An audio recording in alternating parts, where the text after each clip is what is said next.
Hi, I'm going to show you real quick in this video how to present your screen. So let's say you want to show something on the document camera.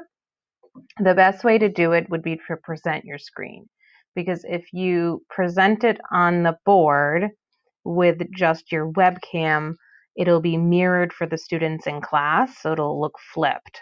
But anytime you're working on a document or anything on your computer, the best way to do that would be to present your screen.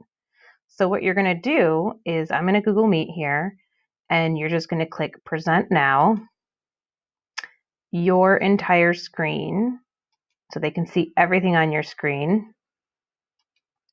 I have two screens, so it's asking me which one. It'll still ask you which one, even if you have one screen, and you still have to click on it. And then the button down here will be blue. And I click Share. So now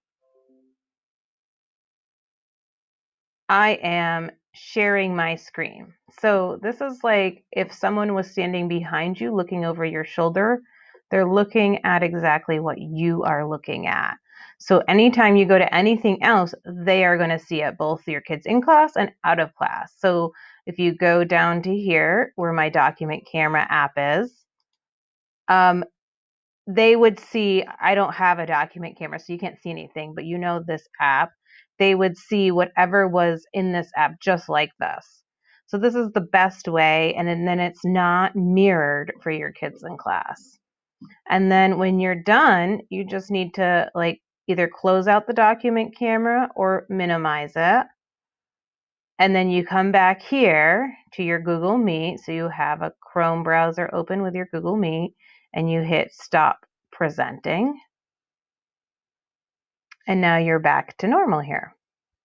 Okay, so this is how you present your screen so that students can see what's either on your computer or on your document camera.